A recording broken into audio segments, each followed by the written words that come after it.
Hello दोस्तों, कैसे हैं आप लोग। आपका इस चैनल ब्रेन जी की स्टडी में फिर से स्वागत है। आज हम जानेंगे सुनामी क्या होता है।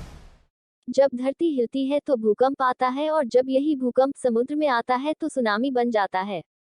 यानी समुद्र में उठा तूफान ही सुनामी कहलाता है। समुद्री तूफान को जापान में सुनामी कहा जाता है। जापानी भाषा में सु का मतलब समंदर और नामी का मतलब लहरें होता है। पूरी दुनिया में जापान को ही सुनामी के लिए सबसे ज्यादा संवेदनशील इलाका माना जाता है। जापान में अब तक लगभग 200 बार सुनामी अपना कहर बरपा चुका है। जब समंदर के गर्भ में तेज हलचल होती है तो समंदर की ऊंची लहर समंदर के किनारों को अपनी चपेट में ले लेती हैं। हालांकि जब समंदर में ज्वार आता हो तो भी समंदर में ऊंची ऊंची लहरें उठती हैं। समंदर में ज्वार आने की वजह चांद, सूरज और ग्रहों के गुरुत्वाकर्षण का प्रभाव होता है। लेकिन सुनामी की वजह गहरे समंदर पर भूकंप का असर ही होता है। सुनामी उठने के पीछे तो कई कारण होते हैं, लेकिन सबसे असरदार कारण समुद्री भूकंप होता है।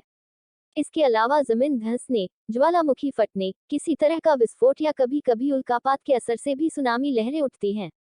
सुनामी की लहरें दरअसल तरंगों की शक्ल में होती हैं। जब सुनामी बीच समंदर में होती है तो हलचल समंदर की गहराई में होती है। लेकिन जैसे जैसे तरंगे किनारों की तरफ बढ़ती हैं, तो लहरों का निचला हिस्सा जमीन को छूने लगता है। तब इनकी गति कम हो जाती है, लेकिन ऊंचाई बढ़ जाती है। इन लहरों की गति 400 किलोमीटर प्रति घंटा और ऊंचाई 10 से 17 मीटर तक या उससे ज्यादा भी हो सकती है।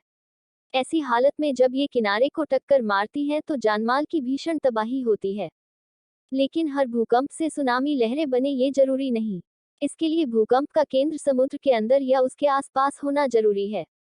वैज्ञानिक सुनामी के बारे में सटीक भविष्यवाणी नहीं कर सकते।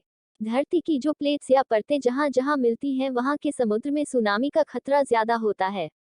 ऐसे ही नए नए इंफॉर्मेटिव वीडियोस देखने के लिए चैनल को सब्सक्राइब करें। Thank you.